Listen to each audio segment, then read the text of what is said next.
কারবালা শিক্ষা আমাদের জন্য,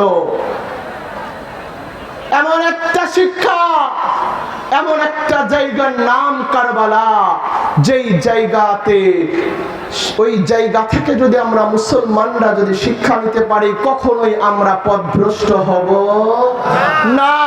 ভাই, কারবালার ময়দান এমন একটা ময়দান ছিল ভাই, যেই ময়দানে বাবার সামনে সন্তানকে শহীদ করা হয়েছে, বাবার সামনে অন্য সন্তানদেরকে শহীদ করা হয়েছে, ভাইয়ের সামনে ভাইকে শহীদ করা হয়েছে। সবচাইতে দুঃখ কষ্টের জায়গা হলো মৌলা হুসাইনকে, প্রত্যেকটা শহীদদের দেহ মুবারককে মৌলাকে কারবালার জমিন থেকে আনতে হয়েছে। কারবালার ময়দানে যখন শহীদ হয়েছে কয়জন ভাই? কথা বলেন, কয়জন? ইয়াজিদি সৈন্যরা কিন্তু ৭২ জনেরই রক্তের পিপাসু ছিল না। ইয়াজিদি সৈন্যরা কয়জনের রক্তের পিপাসু ছিল? একজনের, তিনি হলেন মাওলা হুসাইন। কিন্তু ওই দিনে বাকি ৭১ জন যে শহীদ হয়েছেন, এরা নিজেদের জন্য না, এরা সকলেই নিজেদের জীবনকে মাওলার কদমে নজরানা করার জন্য নিজেদের জীবনকে উৎসর্গ করে দিয়েছে। আজকে ভাই, আজকের এই ময়দান থেকে, ইমাম পাকদের বংশধরের এই উরুস পথ থেকে আমরাও বলতে চাই, ও মাওলা হুসাইন, মাওলা রে, আপনার কাছে আমরা জানাইতে চাই, মাওলা, আমরাও যদি ওই 61 হিজরির 10ই মুহররমে যদি কারবালার ময়দানে উপস্থিত থাকতাম, মাওলা, আমরা আপনার গোলামের গোলাম হওয়ার যোগ্যতা আমাদের নাই। কিন্তু মাওলা, আমরা কখনোই আমাদের জীবন থাকতে আপনি মাওলাকে আগে কারবালার ময়দানে শহীদ হতে দিতাম না। ভাই, দেখেন কেমন একটা ময়দান ছিল কারবালার ময়দান। পুরা কারবালার ঘটনাটা আমরা অনেক সময় জানি, কিন্তু কারবালার পরের ঘটনাটা আমরা অনেক সময় জানি না, অনুধাবন করার শিক্ষা আমরা পাই না। ভাই, কারবালার ময়দান যখন সংগঠিত হয়ে গেল, যখন ইয়াজিদি বাহিনীরা তাদের নিজেদের দলের এই জাহান্নামী কুকুরগুলোকে যখন, এই লাশগুলোকে যখন দাফন করছিল, কিন্তু অন্যদিকে ইমাম পাকের দলের গোলামেরা, জান্নাতের টুকরারা এই কারবালার ময়দানে বিনা কাফনে, বিনা দাফনে এই কারবালার ময়দানে পড়ে আছে। এইরকম ভাবে যখন ইমাম পাকদেরকে শহীদ হওয়ার পর, যখন কারবালার ময়দান থেকে যখন ইমাম পাকের বন্দী কাফেলাকে যখন নিয়ে যাওয়া হচ্ছিল, ইমাম পাকদের ওই দিনে ইমাম পাকের বাকি 10 জনের কথা চিন্তা করে দেখেন ভাই, যারা এসেছিল এত সবগুলো মানুষ একসাথে, সকলকে শহীদ হয়ে এই কারবালার ময়দানে রেখে যাইতে হলো। এমনকি 6 মাসের শিশু ইমামে আলী আসগার, মাওলার কলিজার টুকরা আলী আসগারকেও কারবালার ময়দানে রেখে যেতে হয়েছে। ভাই, এই মাওলারা সেই মাওলা, নানা জানের গুনাহগার উম্মতের নাজাতের জন্য কারবালার ময়দানে নিজেদের সহ নিজেদের কলিজার টুকরাদেরকেও শহীদ করতে দ্বিধাবোধ করে নাই। কোথায় পাবো ভাই এমন মাওলা? কোথায় পাবো এইরকম মুর্শিদ? কোথায় পাবো ভাই আমার সেই বড় হুজুর পাককে, যেই মুর্শিদ ভক্তের নাজাতের জন্য কখনোই ভালো খাবার, ভালো বিছানায় কখনো দেহ মুবারককে লাগাইতো না, মুরিদানদেরকে কিভাবে নাজাত দিতে হবে সেই চিন্তায় মগ্ন থাকতো। কোথায় পাবো সেই মাওলা মুশকিল কোশাকে? কোথায় পাবো সেই ফাতেমাকে, যেই ফাতেমা আব্বা জানের গুনাহগার উম্মতের নাজাতের জন্য নিজের কলিজার টুকরাদেরকে কারবালার ময়দানে শহীদ করে দিয়েছে। কারবালার ময়দান যখন সংগঠিত হয়ে যায় ভাই, বাকি 10 জনের মধ্যে ইমাম পাকের কলিজার টুকরা শাহাদাতি মা সাকিনা সালামুল্লাহ আলাইহা ছিলেন। কারবালার এই বন্দী কাফেলাদেরকে যখন কারবালার ময়দান থেকে দামেস্কের দিকে নিয়ে যাওয়া হচ্ছিল, এই দামেস্কের পথে ইয়াজিদি সৈন্যরা একটা জায়গাতে তাদের নিজেদের প্রয়োজনের কারণে তারা যাত্রা বিরতি দেয়। ওই যাত্রা বিরতিতে যখন তারা তাদের নিজেদের জন্য যখন আরামায়েশ করছিল, তখন ইমাম পাকের বন্দী কাফেলা ইমামে মাওলা জাইনুল আবিদিন আলাইহিস সালাতু ওয়াস সালাম তিনি আছেন। মাওলা হুসাইনের দেহবিহীন এই সের মুবারকে বর্ষার আগায় যখন ইয়াজিদি সৈন্যদের এই বিরতি শেষ হয়ে যখন সামনে আগায়, মাওলা হুসাইনের এই সের মুবারক বর্ষার বল্লমের মধ্যে গাথা রেখে তিনি মাটির মধ্যে তার এই সের মুবারককে গেঁথে রেখেছিল। কিন্তু যখন আবার যাত্রা করবে তখন মাওলা হুসাইনের এই সের মুবারককে এই মাটির মধ্যে থেকে আর উঠাইতে পারতেছে না। শত চেষ্টা করেও যখন উঠাইতে পারতেছে না, তখন ইয়াজিদি সৈন্যরাও জানলো যে হুসাইন কেন এখান থেকে যেতে চাচ্ছে না, এটা একমাত্র ইমাম পাকের বংশধর ছাড়া কেউ বলতে পারবে না। তারা সকলেই গিয়ে ইমামে জাইনুল আবেদিনকে বলল, আপনার আব্বা জান কেন যেতে চাচ্ছে না, আপনি এর সমাধান দেন। তখন ইমামে জাইনুল আবেদিন আলাইহিস সালাম বললেন যে দেখো কাফেলা আমাদের সকলেই আছে কিনা, হয়তোবা আমাদের কেউ নাই, এই জন্যই আব্বা জান যেতে চাচ্ছেন না। হযরতে মা যায়েনব সালামুল্লাহি আলাইহা ইমাম পাকের বোন 10 জনের নাম পাক ধরে ধরে যখন যাচ্ছিলেন যে অমুক আছো, বলতেছেন জি আছি। এইরকম ভাবে প্রথমবার ডাকা শেষ নাম পাকটা যখন সাকিনা আসে তখন আর আওয়াজ পাওয়া যায় না। আবার ডাকা হলো সাকিনা আছো, আওয়াজ নেই। আবার ডাকা হলো সাকিনা আছো, আওয়াজ নেই।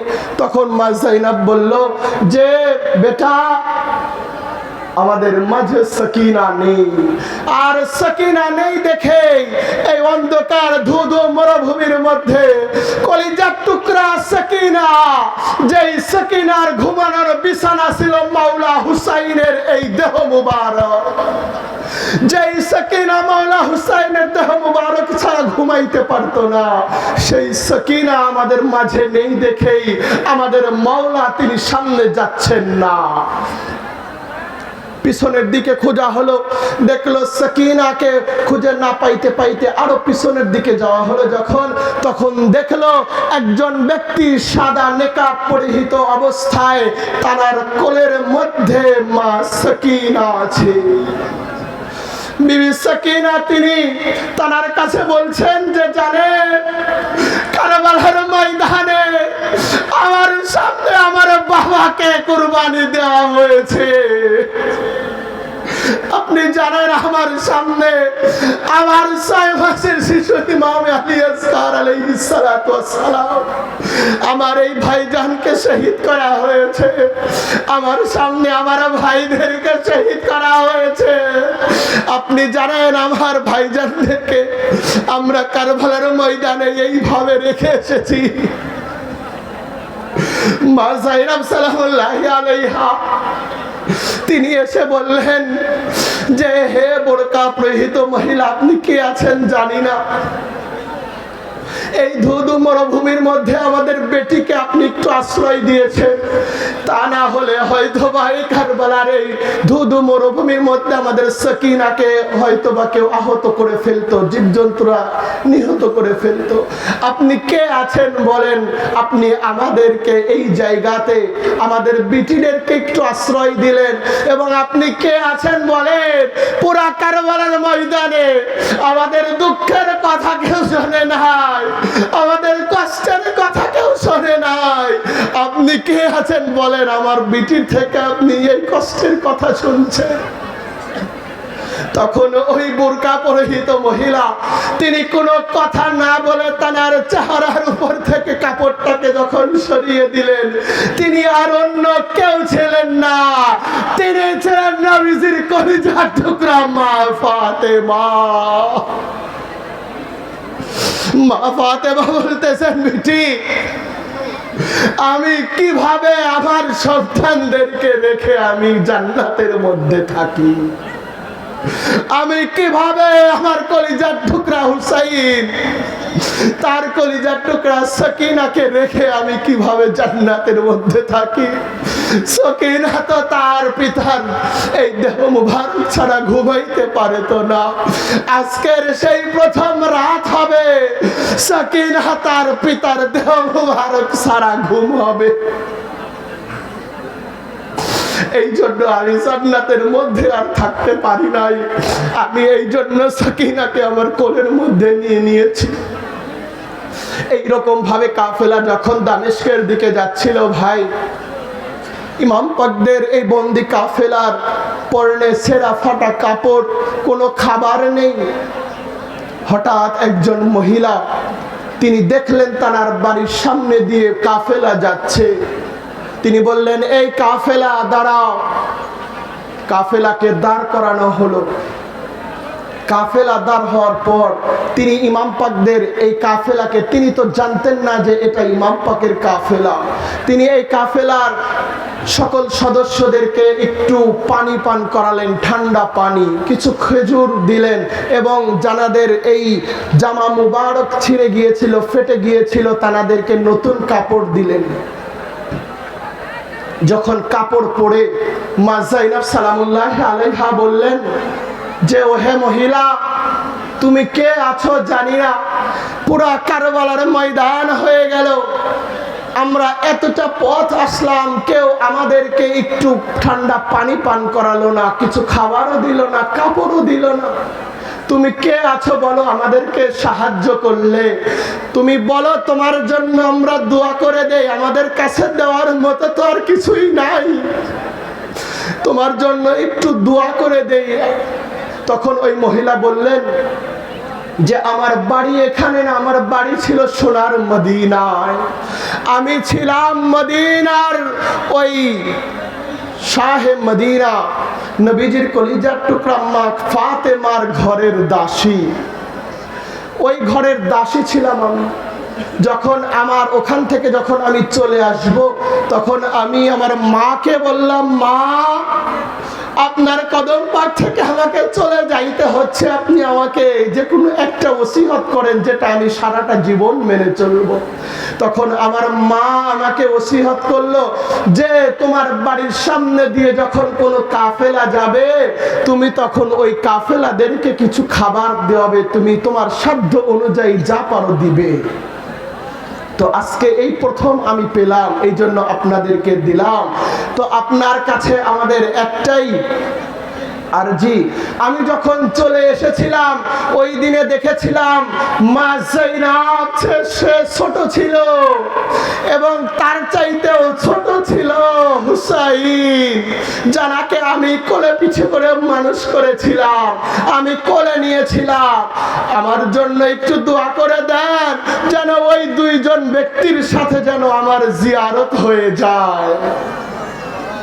তখন মা যায়েনব সালামুল্লাহ আলাইহা বলল, ওহে বোন, তোমার দুয়া আল্লাহ তাআলা কবুল করে নিয়েছে। তুমি যার সাথে কথা বলছিলে আমি হলাম সেই যায়েনব, আর তুমি যে হুসাইনকে কোলে নিয়েছো, তুমি যে হুসাইনকে মহব্বত করেছো, ওই দেখো বর্ষার আঘাতে একটা সের মোবারক দেখা যায়, ওটাই হলো তোমার সেই হুসাইন।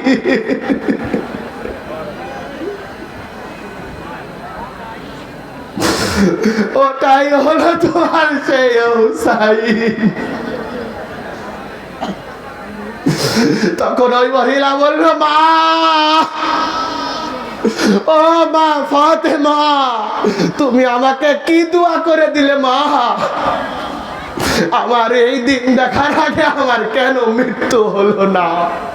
আমি এই হুসাইনকে যে অবস্থায় দেখেছিলাম, আর আজকে আমার হুসাইনকে আমাকে এই অবস্থায় দেখতে হলো। ভাই, আমরা আজকে এখানে যারা হাজির হয়েছি, আমরা সেই মাওলা হুসাইনের জন্য একটু মাতম পাঠ করি। মাওলা হুসাইনের জন্য আজকে আমরা নাম পাক স্মরণ করে একটু মুর্শিয়া পাঠ করি। শরবত পাকের বিনিময়ে আমরা মাতম পাঠ পড়াই, আমরা হায় হুসাইন বলে আমাদের সিনাতে সিনা মাতম করি। ভাই, এইগুলা দেখেন কতটা লাভ।